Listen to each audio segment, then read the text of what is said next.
नमस्कार दोस्तों, स्वागत है आप सभी का अदिति की वाणी यूट्यूब चैनल में। दोस्तों, आज की कहानी मुझे दिल्ली की रहने वाली माहिरा चौहान जी ने भेजी है। ये कहानी एक जिन्नात की है। तो चलिए शुरू करते हैं आज की कहानी। मेरे कई दोस्त हैं, जिनमें से एक मेरी सबसे पक्की वाली दोस्त है साजिया। वो मेरी बचपन की दोस्त है। वो हर चीज़ में बहुत अच्छी है और अपने अब्बू अम्मी की इकलौती बेटी होने के कारण वो उनकी बहुत चहेती है। साजिया के अब्बू अम्मी उसकी हर इच्छा पूरी करते हैं क्योंकि वे उससे बहुत प्यार करते हैं। साजिया और मैं नूर, हम बचपन से ही दोस्त हैं, एक ही साथ पढ़ते आए हैं और अब हम दोनों साथ कॉलेज में भी हैं। मुझे घूमना फिरना कम पसंद है और मैं सबसे कम ही बात करती हूँ, पर साजिया वो तो मुझसे बिल्कुल अलग है क्योंकि उसे तो सिर्फ भूत प्रेत जिन्नात ही पसंद है। किताबें पसंद है लेकिन भूतों की, मूवीज़ पसंद है वो भी भूतों की, घूमना पसंद है वो भी भूतिया जगह।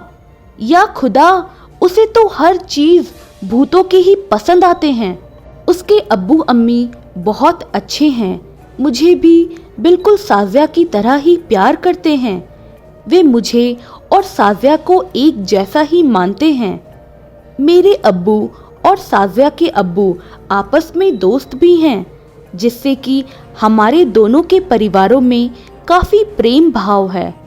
आज साजिया का जन्मदिन है। हम सब दोस्तों ने उसके लिए सरप्राइज पार्टी रखी है। साजिया जैसे ही क्लास में आती है वैसे ही सब एक साथ चिल्ला पड़े, हैप्पी बर्थडे साजिया।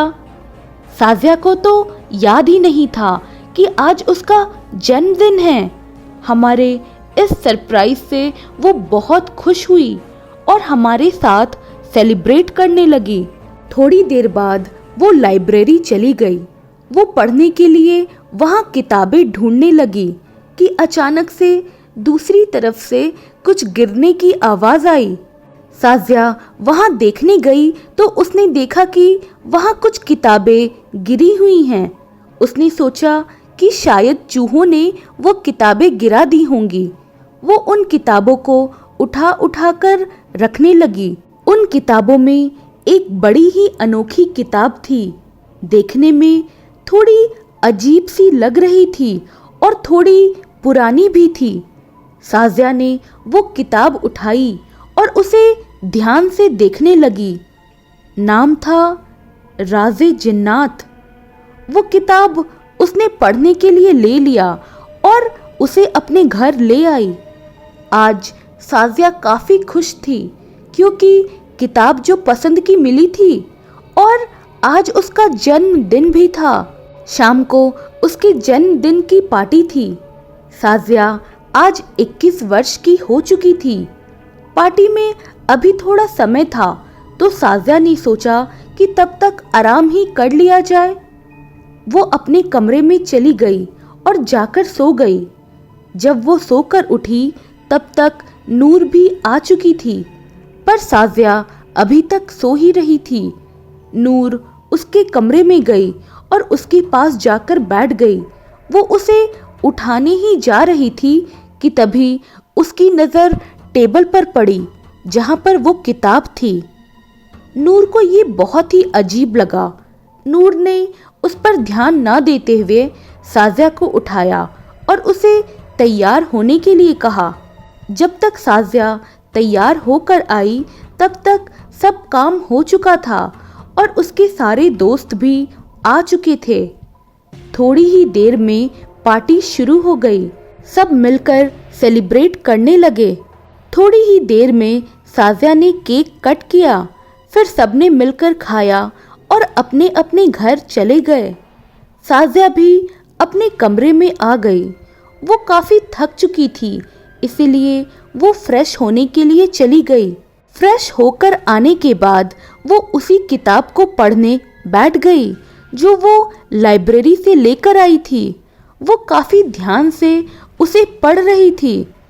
उस किताब में जिन्नातों के बारे में काफी जानकारी दी गई थी, जैसे कि जिन्नात कैसे होते हैं, कहाँ रहते हैं, उनका स्वभाव कैसा होता है और उन्हें कैसे वश में किया जाता है, कैसे उन्हें बुलाया जाए, आदि इत्यादि। वो ये पढ़ ही रही थी कि अचानक से घर की लाइट चली गई। वो मोमबत्ती ढूंढने लगी, लेकिन तब तक लाइट वापस आ गई। वो दोबारा उस किताब को लेकर बैठ गई। साजिया ने दूसरा पन्ना पलटा तो उस पर जिन को बुलाने का कोई मंत्र और तरीका लिखा हुआ था, और मंत्र के साथ ये भी जानकारी दी गई थी कि ये मंत्र सिर्फ पूर्णमासी के दिन ही काम करेगा। पूर्णिमा के दिन बाल धोकर और इत्र लगाकर चांद को एक टक देखना है, बिना नजरें हटाए, क्योंकि माना जाता है कि पूरे चांद की रात को जिन्नातों की शक्तियाँ चरम पर होती है। जिन्नातों को खुशबू बेहद पसंद है, इसी कारण उन्हें इत्र लगाने वाले इंसान पसंद आते हैं। ऐसा करने से जिन हमें देख सकते हैं। साजिया ने भी जिन को देखने का ठान लिया और ये सब करने के लिए सोचने लगी और कैलेंडर को उठाकर देखने लगी कि पूर्णिमा कब है। पूर्णिमा 26 तारीख को था और आज तो 9 ही तारीख थी, मतलब अभी 17 दिन बाकी थे। काफी समय था पूर्णमासी में। साजिया बस बेसब्री से इंतजार करने लगी। उसका हर दिन बड़ी मुश्किल से कटने लगा। 17 दिन उसके बड़ी मुश्किल से कटे। अब पूरे चांद की रात को सिर्फ एक ही दिन बाकी रह गया था। अगले दिन वो कॉलेज से जल्दी आ गई। वो जल्दी से फ्रेश हुई और खाना खाने नीचे आ गई। आज वो बहुत खुश लग रही थी, क्योंकि आज पूर्णिमा जो थी। खाना खाने के बाद वो सोने के लिए चली गई, क्योंकि आज उसकी जिन से मिलने की इच्छा पूरी होने वाली थी, तो थोड़ी एनर्जी तो चाहिए थी। शाम को जब वो सोकर उठी, उस समय शाम के 5 बज रहे थे। वो फटाफट उठी और उस किताब में देखने लगी कि उसे क्या क्या करना है। किताब में देखने के बाद वो सामान लेने बाजार चली गई। उसने बाजार से गुलाब और मोगरे की महक वाला एक इत्र लिया और काजल लिया। फिर वो अपने घर आ गई और चांद के निकलने का इंतजार करने लगी। जब चांद निकल आया तो वो खुशी से उसे देखकर पागल हो गई। लेकिन इंतजार तो उसे अभी भी करना था, क्योंकि जब तक उसके अब्बू अम्मी जाग रहे थे तब तक वो कुछ नहीं कर सकती थी। उन लोगों के सोने तक उसे सब्र से काम लेना था। रात के 10 बजे तक साजिया के अब्बू अम्मी भी सो गए। वो अपने कमरे में आ गई। अब साजिया को अपने बाल धोने थे, इसलिए वो नहाने चली गई। उसने गुलाब वाले इत्र से अपने बालों में भाप लिया ताकि खुशबू ज़्यादा रहे। वैसे उसे खुशबू वाली चीज़ें ज़्यादा पसंद नहीं थी, क्योंकि ज़्यादा खुशबू से उसके सर में दर्द होने लगता था। लेकिन आज उसे सर दर्द भी मंजूर था, क्योंकि उसे तो बस जिन से ही मिलना था। नहाकर वो बाहर आई। उसने मोगरे वाला इत्र अपने शरीर पर लगाया और आँखों में काजल लगाई और एक काला सा लिबास पहनकर वो छत पर आ गई। साजिया छत पर आई और उसने इधर उधर देखा कि कहीं कोई है तो नहीं। फिर वो चांद को निहारने लगी और एक टक बस चांद को ही देखे जा रही थी। करीब करीब 1 घंटे हो चुके थे उसे चांद को निहारते निहारते।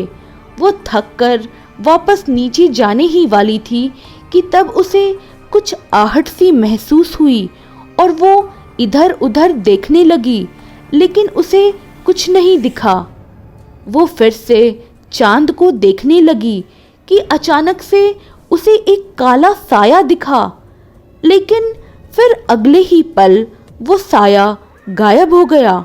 साजिया को लगा कि ये शायद उसका वहम है, पर ये क्या? वो साया फिर से साजिया को दिखा, लेकिन इस बार वो साया अपने पूरे रूप में था। उसकी आंखें एकदम अंगारों की तरह लाल थी, उसका चेहरा बेहद भयानक था और उसके पैरों की जगह काला धुआं था और वो साया एक काले से लिबास में था। ये सब देखकर साजिया बेहद डर गई और डर की वजह से वो बेहोश हो गई। अगली सुबह जब साजिया की आँख खुली तो उसने पाया कि वो अपने बिस्तर पर है और उसकी अम्मी उसके सिरहाने बैठी है। नूर भी तब तक साजिया के घर आ चुकी थी। साजिया के अब्बू डॉक्टर को लाने गए थे। डॉक्टर घर आए तो उन्होंने साजिया का चेकअप करके बताया कि साजिया को कमजोरी की वजह से चक्कर आ गए होंगे, इसीलिए वो बेहोश हो गई थी। डॉक्टर कुछ दवाइयाँ देकर वापस चले गए। नूर वहीं साजिया के पास बैठी रही, उसका ध्यान रखने के लिए। साजिया काफी कमजोर सी लग रही थी। नूर साजिया से बातें करने लगी तो साजिया का थोड़ा मन बहल गया। साजिया सोच रही थी कि नूर को कल रात वाली घटना के बारे में सब बता दूं, पर फिर ना जाने वो क्या सोचकर उसने नूर को कुछ भी नहीं बताया और उससे वैसे ही बातें करती रही। शाम तक नूर भी अपने घर चली गई। नूर अपने घर चली आई थी, लेकिन उसे कुछ अजीब लग रहा था। जब वो साजिया के घर थी तो उसे वहाँ कुछ अजीब सा महसूस हो रहा था। कुछ अजीब सी महक साजिया के पास से आ रही थी। ये बात नूर को ज्यादा अजीब लगी थी। इधर साजिया खाना खाने के बाद दवाइयाँ खाकर सोने चली गई, लेकिन अभी उसकी आंखें लगे ज्यादा वक्त नहीं हुआ था कि उसे ऐसा एहसास हुआ कि कोई उसके आसपास है। वो अचानक से उठकर बैठ गई और अपने आसपास देखने लगी कि तभी उसे लगा कि खिड़की के पास कोई है। उसने गौर से देखा तो वो एकदम से सहम गई और उसकी चीख निकल गई। वो काला साया, मतलब वो जिन खिड़की पर था और वो जिन उसके पास आ गया और उसके अंदर समा गया। साजिया की चीखने की वजह से उसके अब्बू अम्मी जाग गए थे और वे साजिया के कमरे में आ गए। कमरे में आते ही उन्होंने देखा कि साजिया जमीन पर बेहोश पड़ी है और उसके पास से एक अजीब सी बदबू आ रही है। उसके अब्बू अम्मी समझ गए कि जरूर कोई ना कोई बात तो है जिससे कि उसकी ये हालत हुई है। उन्होंने काफी कोशिश की साजिया को होश में लाने की, लेकिन कोई फायदा नहीं हुआ। साजिया की अम्मी वहीं उसके पास बैठी रही पूरी रात। अगले दिन जब साजिया होश में आई तो उसके अब्बू अम्मी ने उसके बेहोश होने का कारण पूछा, तो साजिया ने उन्हें कुछ भी नहीं बताया। वो डर की वजह से बिल्कुल खामोश रही और उसने एक शब्द भी नहीं कहा। साजिया अब एक बहुत बड़ी मुसीबत में फंस चुकी थी, जिससे निकलना बहुत मुश्किल था, क्योंकि जिन्नात से बच पाना बहुत ही मुश्किल होता है। सुबह साजिया की अम्मी ने नूर को फ़ोन करके उसे घर बुला लिया और नूर से अकेले में बात करी और नूर को बोला कि वो साजिया की बचपन की सहेली है, शायद साजिया उसे ही कुछ बता दे। साजिया की अम्मी ने नूर को कल रात वाली घटना भी बताई। ये सब सुनने के बाद नूर भी सोच में पड़ गई, क्योंकि कल उसे भी साजिया के पास से एक अजीब सी गंध आ रही थी। नूर साजिया के कमरे में उसके लिए नाश्ता लेकर गई तो उसने देखा कि साजिया वहाँ नहीं है और उसका पूरा कमरा बिखरा पड़ा है। सारा सामान इधर उधर फैला हुआ है और वो अजीब सी गंध पूरे कमरे में फैली हुई है। नूर साजिया को ढूंढने लगी। उसने बाथरूम में देखा पर वो वहां भी नहीं थी, बालकनी में भी नहीं थी। फिर वो उसे ढूंढने के लिए छत पर गई तो देखा कि साजिया दीवार के सहारे खड़े होकर नीचे की तरफ देख रही थी। नूर ने उसे आवाज दी पर उसने नहीं सुना।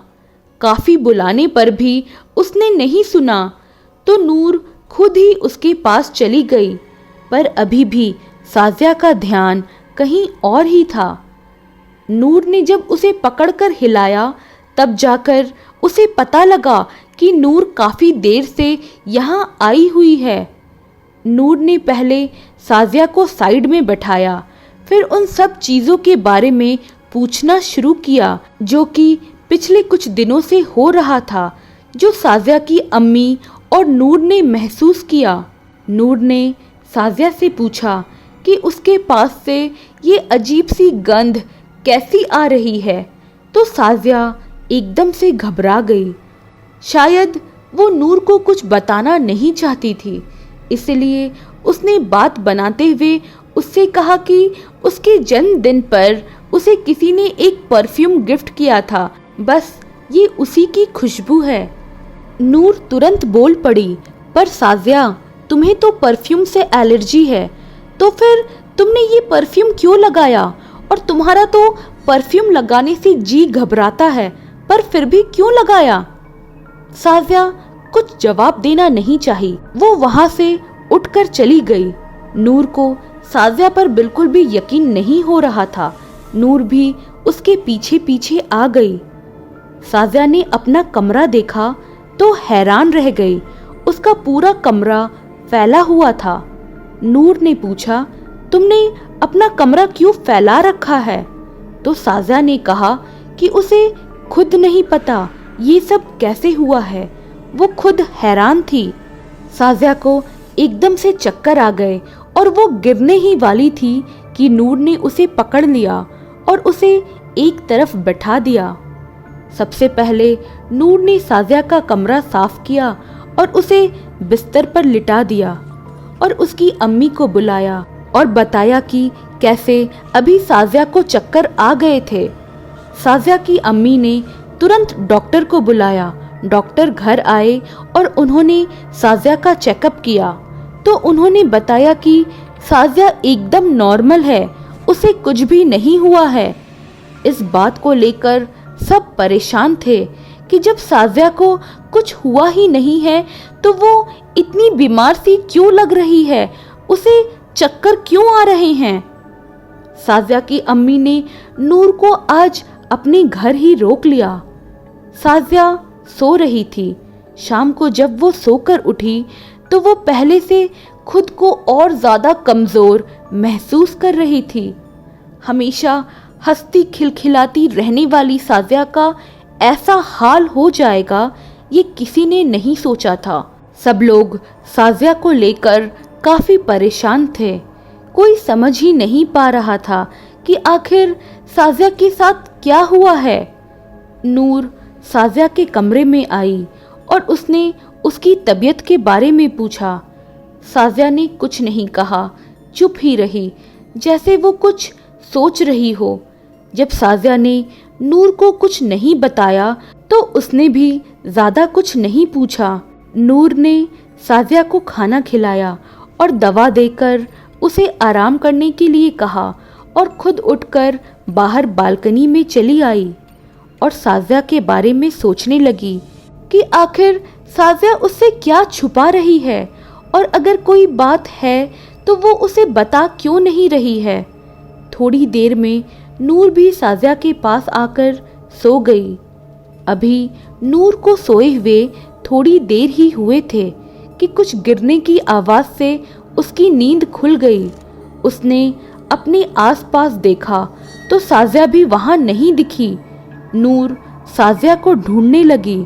उसे कुछ बहुत अजीब लग रहा था, थोड़ी घबराहट सी भी हो रही थी और नूर को कुछ समझ में भी नहीं आ रहा था। ढूंढते ढूंढते वो छत पर आ गई और नूर ने वहाँ जो देखा उसे देखकर उसके होश उड़ गए और वो बहुत ही ज़्यादा डर गई। नूर ने देखा कि साजिया हवा में थी। नूर तो एकदम से सदमे में आ गई और जोर से चीख पड़ी। नूर के अचानक से चिल्लाने पर साजिया ने उसकी तरफ देखा। साजिया काफ़ी भयानक लग रही थी। उसके बाल बिखरे हुए थे, आंखें बिल्कुल लाल लाल अंगारों की तरह दहक रही थी। साजिया एकदम से नूर के पास आई और बहुत ही भयानक आवाज में नूर से बोली, मैं इसे नहीं छोड़ूंगा। साजिया सिर्फ और सिर्फ मेरी है, ये मेरी होकर ही रहेगी। और ये कहते ही साजिया बेहोश हो गई। नूर की चीख को सुनकर साजिया के अब्बू अम्मी भी छत पर आ गए थे। उन्होंने देखा कि नूर डर की वजह से कांप रही है और साजिया बेहोश उसके सामने जमीन पर गिरी हुई है। साजिया के अब्बू अम्मी साजिया और नूर को लेकर नीचे आ गए। साजिया की अम्मी ने नूर को पानी पिलाया और फिर सब साजिया के होश में आने का इंतजार करने लगे। तब तक नूर ने वो सब बताया जो ऊपर छत पर हुआ था। अब तक सबको समझ में आ चुका था कि ये सब किसी ऊपरी साए के कारण हो रहा है। अभी रात के 2:30 बज रहे थे। नूर अभी भी काफी डरी हुई थी। उसे कुछ समझ नहीं आ रहा था कि ये क्या हो रहा है। साजिया को अभी भी होश नहीं आया था, तो सबने सोचा कि अभी उसे आराम करने देते हैं, सुबह उससे बात करेंगे। साजिया के अब्बू अम्मी अपने कमरे में चले गए और नूर साजिया के पास ही बैठी रही और वहीं उसकी आंख लग गई। सुबह नूर उठकर फ्रेश हो गई। तब तक साजिया भी उठ गई थी। नूर साजिया के पास आई और उसे रात वाली घटना के बारे में पूछा, तो साजिया ने भी अब सब कुछ नूर को बताना ज़रूरी समझा, क्योंकि बात अब काफ़ी हद तक बढ़ चुकी थी। साजिया ने नूर को बताया कि उसके जन्मदिन वाले दिन उसे लाइब्रेरी में एक किताब मिली थी जिसका नाम था राज़े जिन्नात। नूर, वो किताब मुझे बहुत पसंद आ गई थी, इसलिए मैं उसे घर ले आई। उस किताब में जिन्नातों के बारे में बहुत कुछ लिखा था। उसमें जिन को बुलाने का तरीका भी था। नूर, मुझे सच में नहीं पता था कि अगर मैंने ऐसा कुछ किया तो सच में जिन आ जाएगा। मैं तो सिर्फ आजमा कर देख रही थी। पूर्णिमा के दिन मैंने वो सब किया जो उस किताब में लिखा था। मुझे इन सब पर उतना विश्वास तो नहीं हुआ, पर फिर मैंने सोचा कि कोशिश करने में क्या जाता है। फिर मैं छत पर गई और वही किया जो उस किताब में लिखा था। मुझे छत पर खड़े करीब 1 घंटे से ज़्यादा हो चुका था। मैं वापस नीचे जाने ही वाली थी कि अचानक मेरे आसपास कुछ आहट सी हुई और फिर एक काला साया मेरे सामने आ गया। वो काफ़ी ज़्यादा भयानक था। उसकी आंखें एकदम लाल थी और चेहरा काफ़ी ज़्यादा डरावना था। उसके पैरों की जगह काला धुआं था। उसे देखते ही मैं बिल्कुल डर गई और बेहोश हो गई। नूर, मैं ये सब तुम्हें पहले ही बता देना चाहती थी, पर मेरी हिम्मत नहीं हुई कि मैं तुम्हें कुछ बता सकूं। इसके बाद वो साया मुझे नज़र आता रहा। असल में वो एक जिन्नात है और मैं अब उसके वश में हूँ। प्लीज़ नूर, मुझे उस जिन्नात से बचा लो, प्लीज़ यार, नहीं तो वो मुझे अपने साथ अपनी दुनिया में ले जाएगा। मुझसे बहुत बड़ी गलती हो गई है, मैं मरना नहीं चाहती, मुझे बचा लो। और इतना कहते ही साजिया रोने लगी।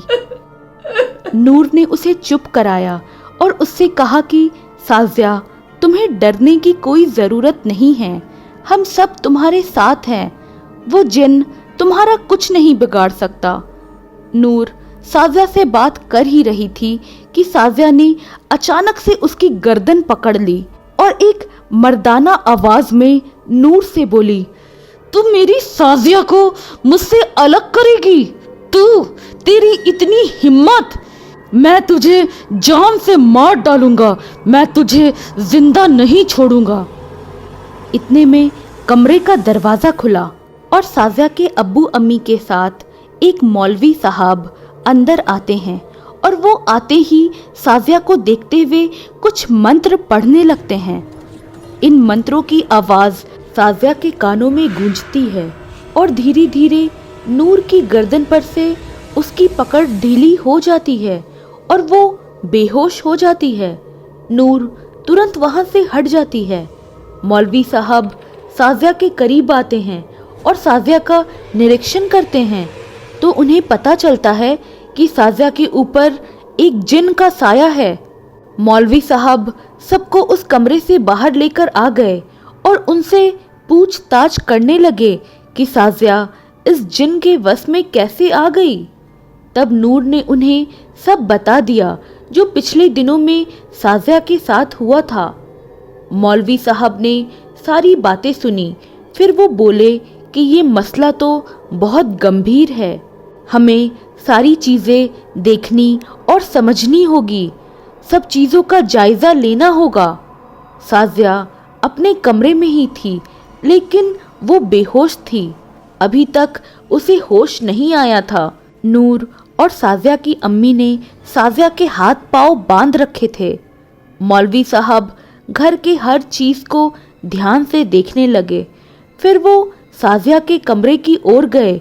सभी लोग कमरे की तरफ साथ में गए। जैसे ही वे सब कमरे में दाखिल हुए, कमरे की लाइटें अपने आप जलने बुझने लगी। बस इस बात की ज़हमत थी कि साजिया बंधी हुई थी, जिन अभी भी उसके शरीर में ही था। इससे साजिया के शरीर में काफ़ी ताकत थी और वो बहुत छटपटा रही थी। उसका व्यवहार बहुत भयानक था। मौलवी साहब उसके पास आए और उस पर कुछ पाक पानी डाला जिससे वो थोड़ा शांत हो गई। साजिया की हालत अब काफ़ी खराब हो चुकी थी। मौलवी साहब ने बताया कि वो जिन्नात साजिया को अपना बनाना चाहता है क्योंकि वो पूर्णिमा के दिन साजिया के पास आया था, तो हम सब के पास पूर्णिमा तक का ही वक्त है साजिया को बचाने का, क्योंकि अगर साजिया एक बार उस जिन्नात के वश में आ गई तो उसे बचाना काफ़ी मुश्किल हो जाएगा। सभी लोग बहुत परेशान हो गए। किसी के कुछ समझ में नहीं आ रहा था कि वो क्या करे।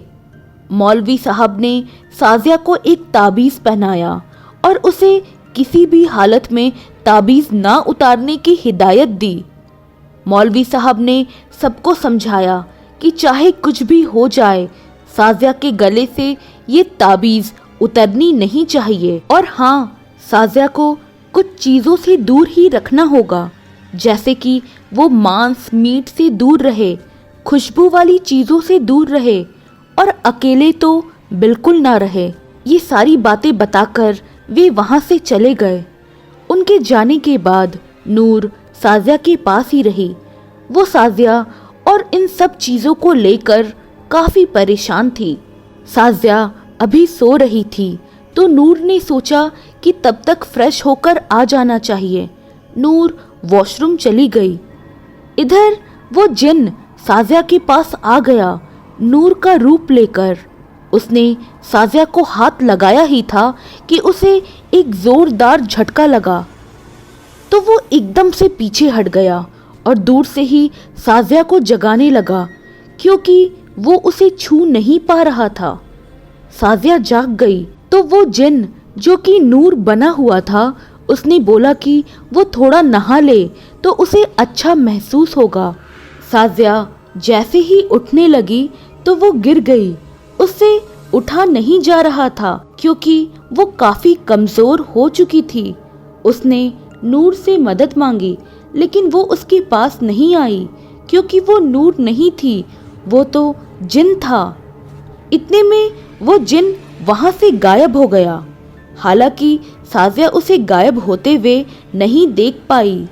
इतने में नूर वॉशरूम से बाहर आ गई तो साजिया ने कहा कि नूर, अभी तो तुम मुझसे फ्रेश होने के लिए कह रही थी कि फ्रेश हो जाओ और तुम खुद वॉशरूम से निकल रही हो।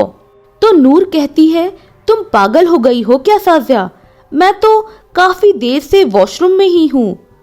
अब दोनों समझ चुके थे कि वो कोई और नहीं, वो जिन्नात ही था।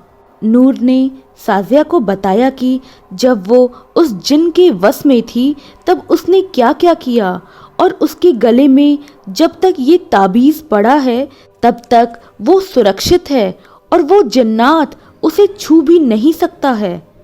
फिर साजिया बोली कि तभी वो मेरे बुलाने पर भी मेरे पास नहीं आ पाया, भले ही वो तुम्हारे रूप में था, पर वो जिन इस ताबीज़ के आगे कमज़ोर पड़ ही गया।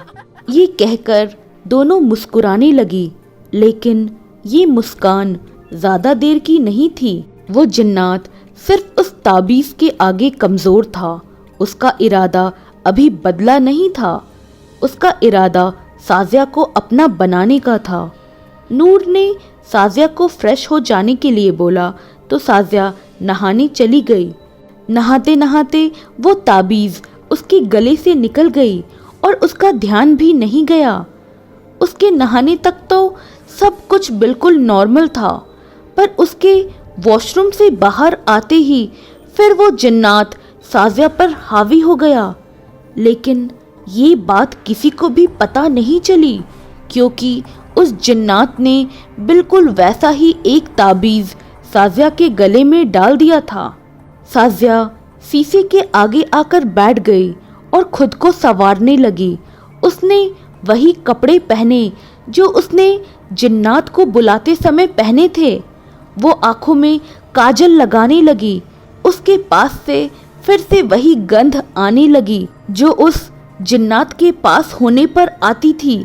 इतने में नूर साजिया के कमरे में आ गई और उसे इस तरह से देखकर हैरान रह गई, क्योंकि साजिया उसे काफ़ी बदली हुई लग रही थी। वो शीशे के आगे बैठी थी और काफ़ी अजीब सी हरकतें कर रही थी। नूर ने साजिया को आवाज़ दी, साजिया सुनो, तुम ठीक तो हो ना? लेकिन उधर से कोई जवाब नहीं आया। नूर को थोड़ा डर लगने लगा। उसने दोबारा साजिया को आवाज़ दी। इस बार जवाब आया। आखिर कब तक तुम लोग साजिया को मुझसे बचाओगे? मैं साजिया को अपने साथ लेकर ही जाऊंगा। साजिया सिर्फ मेरी है और मैं साजिया से बहुत प्यार करता हूँ, और अब साजिया मेरे वंश को आगे बढ़ाएगी। मैं साजिया को नहीं छोड़ूंगा, चाहे उसके लिए मुझे कुछ भी करना पड़े। नूर उस जिन्नात की बातें सुनकर सिहर उठी और डर के मारे वो वहां से भागकर नीचे आ गई और साजिया के अब्बू अम्मी के पास जाकर उन्हें सब कुछ बता दिया। अब उन सबको समझ नहीं आ रहा था कि क्या करे। सब लोग जल्दी से ऊपर गए और वहां जो उन्होंने देखा उसे देखकर सबके होश उड़ गए। साजिया के कमरे में जगह जगह खून बिखरा पड़ा था। उन्होंने देखा कि साजिया अलमारी के पीछे है और वो कुछ खा रही है। ध्यान से देखने पर पता लगा कि वो कच्चा मांस था। अचानक से सभी को अपने सामने देखने पर साजिया का ध्यान भटका और वो एकदम से बौखला सी गई और वो अपने कमरे का सामान उठाकर इधर उधर फेंकने लगी। उसने पास में रखा एक फूलदान उठाकर अपने अब्बू अम्मी की ओर फेंका।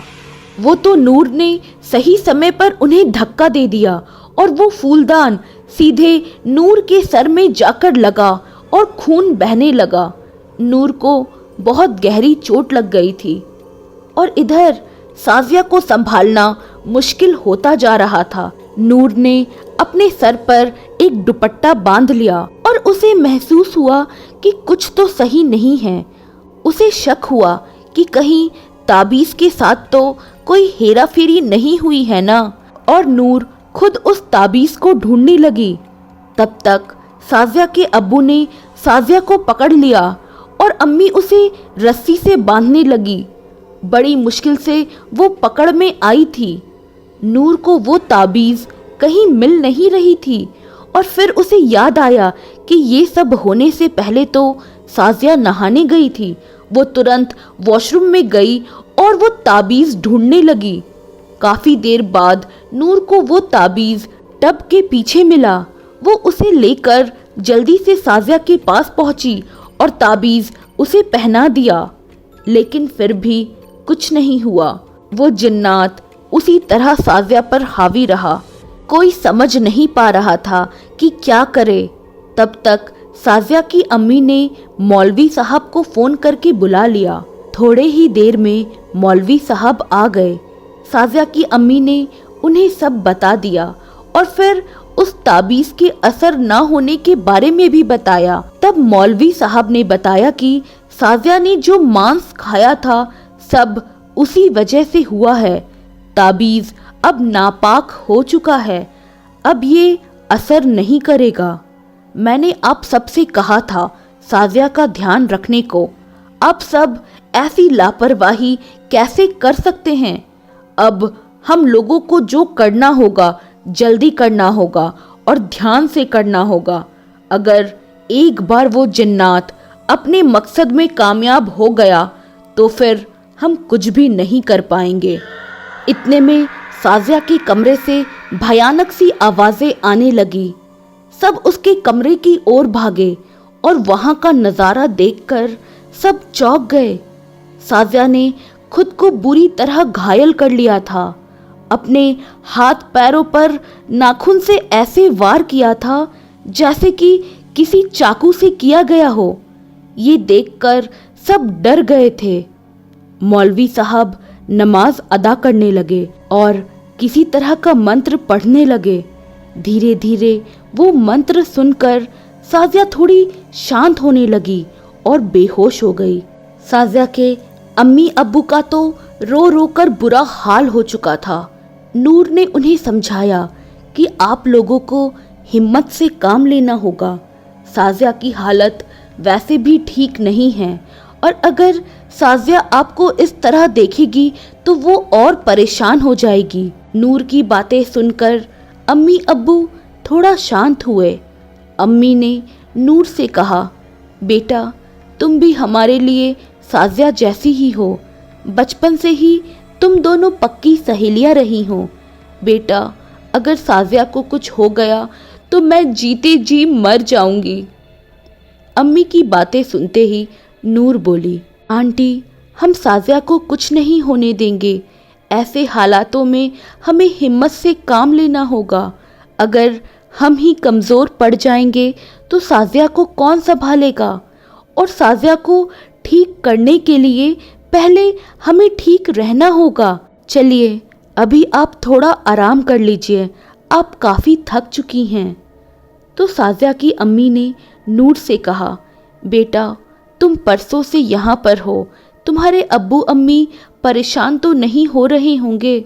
इस पर नूर ने कहा, आंटी आप टेंशन मत लीजिए, मैं घर पर फ़ोन करके बता दूंगी। वैसे भी ये घर भी तो मेरा है और आप मेरी अम्मी की तरह ही तो हैं। नूर बेटा चलो मैं तुम्हारे चोट में पट्टी लगा देती हूँ और अब तुम भी खाना खाकर दवाई खा लो।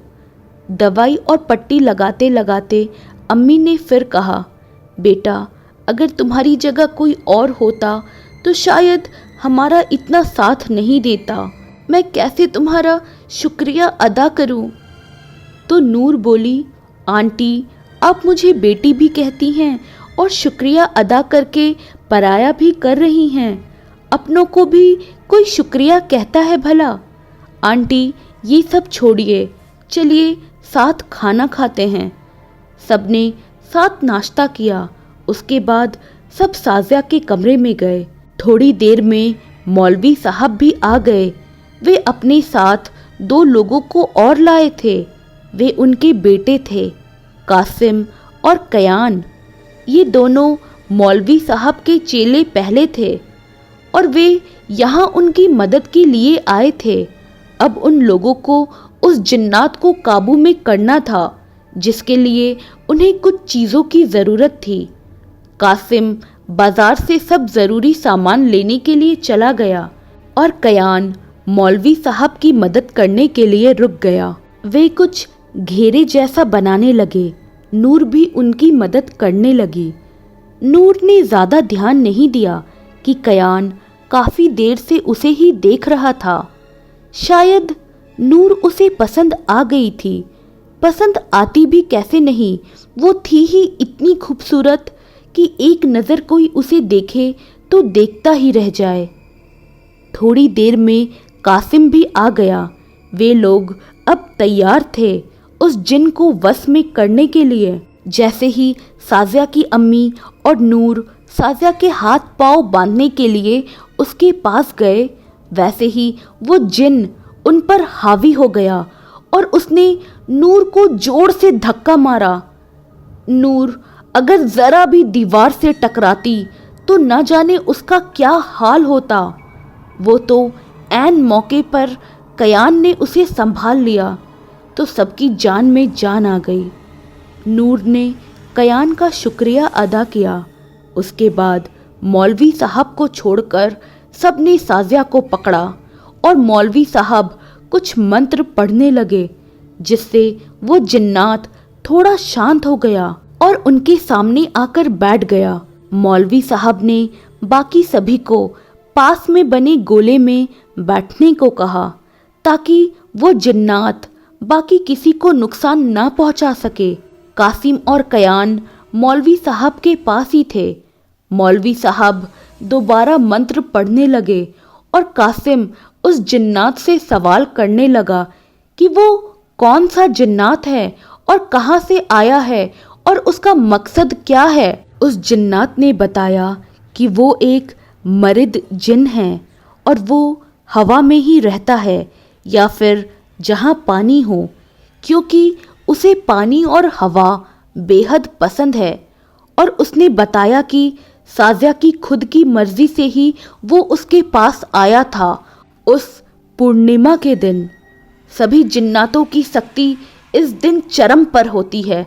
अगर उस दिन कोई भी अपने बालों को धोकर इत्र और काजल लगाकर अगर एक टक चांद देखे तो उसे जिन ज़रूर देखने को मिलता है, और यही साजिया ने किया। इसीलिए मैं उसके पास आ गया और अब मुझे उससे मोहब्बत हो गई है और मैं उसे अपनी दुनिया में ले जाना चाहता हूँ और मुझे कोई नहीं रोक सकता। कासिम को इतना तो पता चल ही चुका था कि वो दुनिया के सबसे ताकतवर जिन के सामने हैं और उन लोगों को अब और भी सावधानी से काम लेना होगा, नहीं तो उनकी ज़रा भी लापरवाही साजिया की जान ले सकती है और वे ऐसा नहीं होने दे सकते हैं। मौलवी साहब ने कयान को अपने पास बुलाया और उसके कान में कुछ कहा और कयान ने बाकी सबको बताया। उसने बताया कि हम लोगों को कुछ भी करके उस जिन को साजिया के शरीर से अलग करना होगा। फिर सबने मिलकर एक योजना बनाई। योजना इस प्रकार थी कि साजिया की अम्मी और नूर उस जिन का ध्यान भटकाएंगे और कासिम और मैं साजिया को बेहोश करेंगे, क्योंकि साजिया अगर बेहोश रहेगी तो उस जिन का उस पर काबू नहीं रहेगा। हम उस जिन पर तब तक काबू नहीं पा सकते जब तक कि वो अपने असली रूप में हमारे सामने नहीं आ जाता। सब समझ चुके थे कि सबको क्या करना है। सब अपने अपने काम में लग गए। नूर उस जिन्नात के पास आई और उससे बोली कि तुम साजिया को छोड़ क्यों नहीं देते? वो अपने अब्बू अम्मी की इकलौती बेटी है। तुम उसे छोड़कर वापस अपनी दुनिया में लौट जाओ, बख्श दो उसकी जान। साजिया की अम्मी भी उसके आगे रोने लगी। इतने में कासिम और कयान ने मिलकर साजिया को बेहोश कर दिया। साजिया के बेहोश होते ही उस जिन ने उसके शरीर को छोड़ दिया और अपने असली रूप में आ गया। नूर तो उसे देखते ही सहम गई, क्योंकि वो था ही इतना भयानक कि कोई भी उसे देखकर दहल जाए। उस जिन्नात ने फिर नूर पर काबू कर लिया और उसे घायल करने लगा। उसने जगह जगह उस पर चाकू से वार किया और फिर एकदम से चाकू नूर के पेट में घुसा दिया, जिससे कि काफ़ी ज़्यादा खून बहने लगा और उसका शरीर काफ़ी जख्मी हो गया। ये सब देखकर कयान बेकाबू हो उठा और उस जिन्नात पर भड़क गया। कयान ने उस पर पाक पानी फेंका, जिससे कि वो तड़पने लगा और फिर उसने नूर के शरीर को छोड़ दिया और हवा में उड़ने लगा। उस पाक पानी की वजह से वो बहुत तड़प रहा था। नूर की हालत काफ़ी ख़राब थी। उसे काफ़ी जगह चोटें आई थी। उसके पेट में चाकू लगने की वजह से वो बेहोश हो गई। कयान ने उसे पकड़ लिया और उसका सिर अपने गोद में रख लिया और उसे देखकर रोने लगा। शायद कयान को उससे मोहब्बत हो गई थी। वो नूर को खोना नहीं चाहता था। इधर वो जिन्नात पाक पानी पड़ने से और ज़्यादा बेकाबू हो गया और बहुत बुरी तरह से चीखने लगा। इतने में मौलवी साहब ने उसे एक ताबीज़ में कैद कर लिया और कांच की बोतल में बंद कर दिया।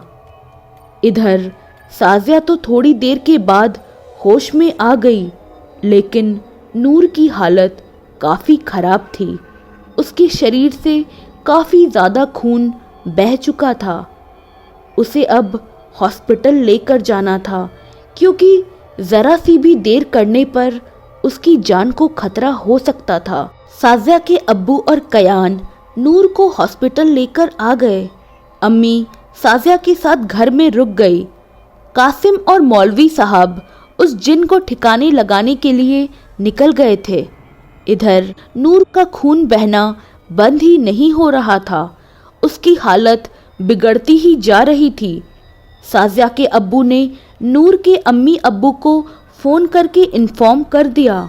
डॉक्टर ऑपरेशन रूम से बाहर निकले तो उन्होंने बताया कि नूर को खून की ज़रूरत है, क्योंकि उसके शरीर से काफ़ी खून बह चुका है।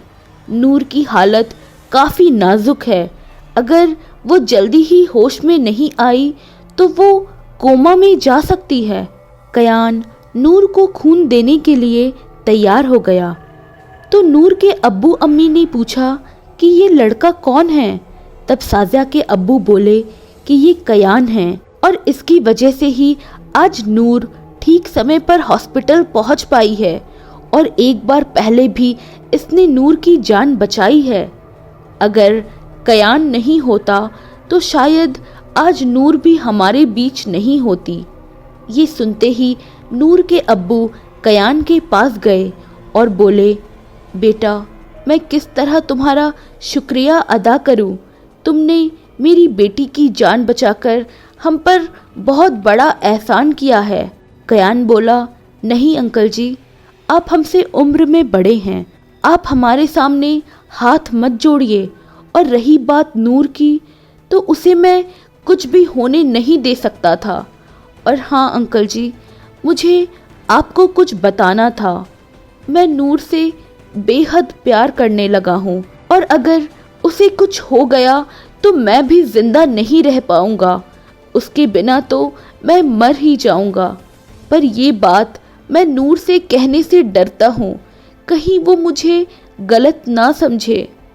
अंकल जी, आप ही बताइए कि मैं क्या करूँ? बेटा देखो, अगर नूर भी तुम्हें पसंद करती होगी तो वो तुम्हारे प्यार को ज़रूर समझेगी। ये उसका फैसला है। मुझे तो बहुत खुशी होगी अगर तुम्हारे जैसा जीवन साथी मेरी बेटी को मिलेगा तो। तुम्हारे जैसे बेटे को पाकर मैं बहुत खुश हूँ। इधर कासिम और मौलवी साहब शहर से बाहर आ चुके थे, उस बोतल में कैद उस जिन को लेकर। अब उन्हें कोई ऐसी जगह ढूंढनी थी जहां कम ही लोग आते जाते हों। काफ़ी देर ढूंढने पर उन्हें एक नदी दिखाई दी। मौलवी साहब ने कुछ अभिमंत्रित ताबीज़ों के साथ उस बोतल को पानी में बहा दिया। अब उन सबको उस जिन्नात से निजात मिल चुकी थी। इधर कयान नूर को खून दे रहा था और नूर को लेकर काफी परेशान भी था कि कहीं उसे कुछ हो ना जाए। वो वहीं नूर के पास ही बैठा रहा। नूर की तबीयत में सुधार तो हो रहा था, लेकिन काफी ज्यादा चोटें आने से और ज्यादा खून बह जाने की वजह से वो अब कोमा में चली गई थी। नूर को कोमा में रहते हुए अब 3 महीने बीत चुके थे, पर उसे अब तक होश नहीं आया। और इधर कयान के अब्बू ने भी उन दोनों के रिश्ते को मंजूरी दे दी थी। सब ऐसे ही चलता रहा और एक दिन कयान यूं ही नूर के पास बैठा हुआ था और उससे बातें कर रहा था। हालांकि अभी तक नूर कोमे में ही थी और कुछ बोल, सुन और देख नहीं सकती थी। वो सिर्फ महसूस कर सकती थी। कयान बोला, वापस आ जाओ नूर, मैं तुम्हारे बगैर जी नहीं सकता। तुम में मेरी जान बसती है। अगर तुम्हें कुछ हो गया तो मैं भी अपनी जान दे दूंगा। इतना कहकर वो उसके सीने पर सर रख कर रोने लगा। तभी अचानक नूर बोली, कयान, मैं तुम्हें छोड़कर कहीं नहीं जा रही हूँ, क्योंकि मैं भी तुमसे प्यार करती हूँ।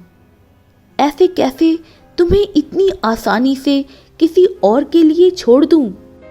क्या हुआ अब? बोलो भी कुछ, या फिर दोबारा कोमा में?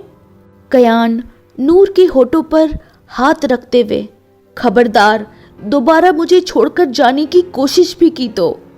और फिर कयान दोबारा खुशी के मारे रो पड़ा और वो नूर के गले लग गया और बोला, आई लव यू नूर, नूर, मैं तुमसे बेहद प्यार करता हूँ।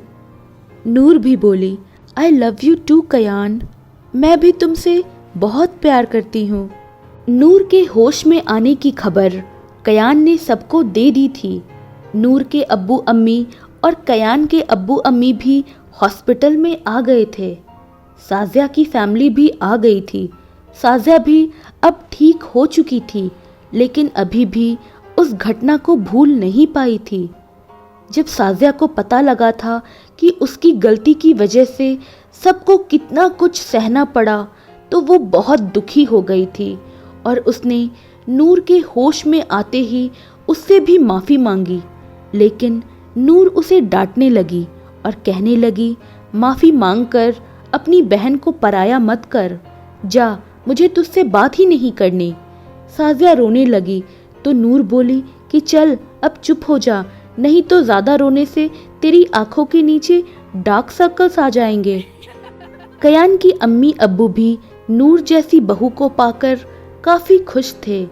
जल्दी ही नूर भी पूरी तरह ठीक हो गई और हॉस्पिटल से घर आ गई। और फिर जल्द ही कयान और नूर की शादी की तैयारियां शुरू हो गई और उन दोनों के साथ ही साजिया और कासिम ने भी शादी कर ली, क्योंकि साजिया कासिम को स्कूल के टाइम से ही पसंद करती थी। 10वीं क्लास तक दोनों साथ में ही पढ़े थे। साजिया कासिम को पसंद करती थी, ये बात नूर को भी पता थी, लेकिन न जाने क्यों कासिम ने अपनी पढ़ाई बीच में ही छोड़ दी थी। लेकिन कासिम को ये बात पता नहीं थी कि साजिया उसे पसंद करती है।